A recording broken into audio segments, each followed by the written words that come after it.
when you're alone. You're alone even after death. Roberta Laws was alone. She didn't have any family. And that's why these channels are allowed to do what they're doing. She had one friend, and that friend had left her to be with a man who was on a sexual predator list.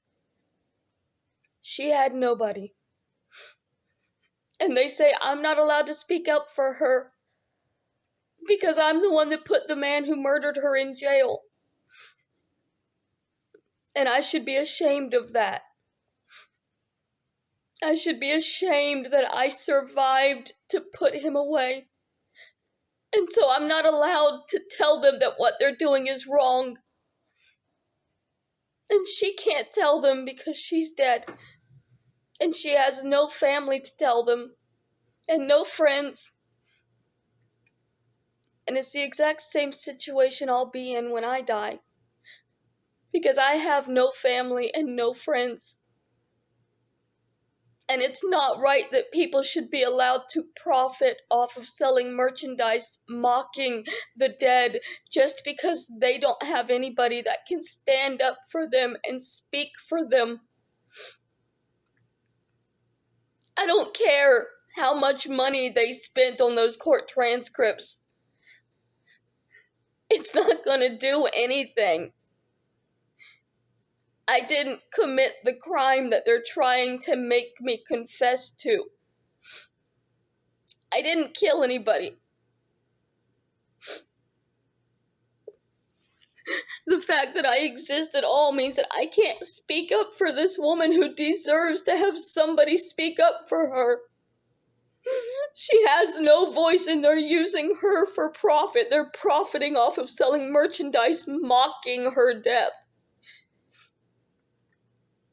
I'm the only person that will speak, and they shut me down every time because, well, you killed her, but I didn't.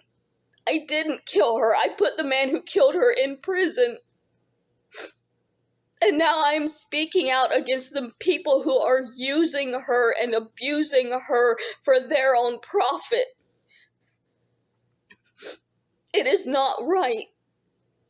Just because she doesn't have anybody doesn't mean they should be allowed to do this. Somebody said she spent $1,000 on those court transcripts, and that's just too bad for her. Why does your choice to spend that money mean that somebody else is going to hurt? Why does your choice to spend that money mean that you have to use a disabled person's death to get it back? You have to mock a poor dead woman who did nothing to you, while constantly saying, no, it's for her, it's for justice, and you're mocking the woman. The merchandise you're selling is actively mocking her murder. You're not doing it to get justice, you're not doing it for her. You're doing it for your own financial gain. And it is wrong. And it will always be wrong. Every time you go after the dead for your own financial gain, it is wrong, and someday people will see it. They will see you going after my brother for your financial gain. They'll see you going after this murdered woman for your financial gain. They will see it.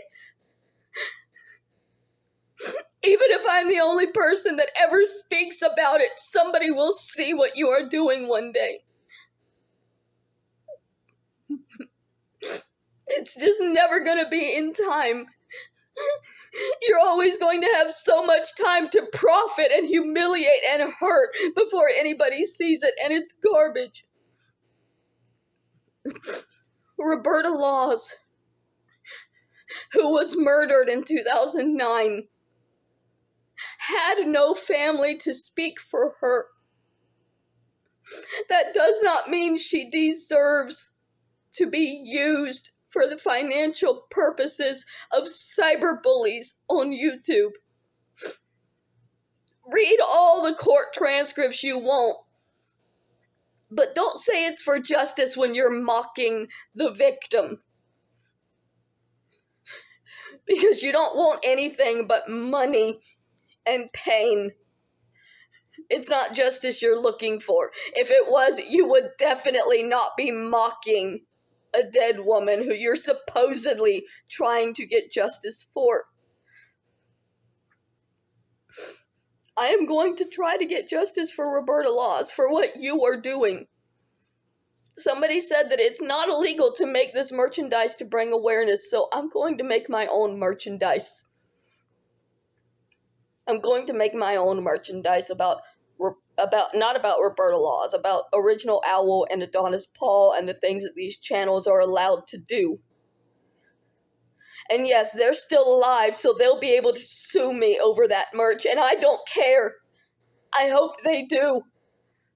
I hope I finally get my day in court to tell people what they have done and what they are doing and what they will continue to do if YouTube continues to leave them alone and turn a blind eye to what they do.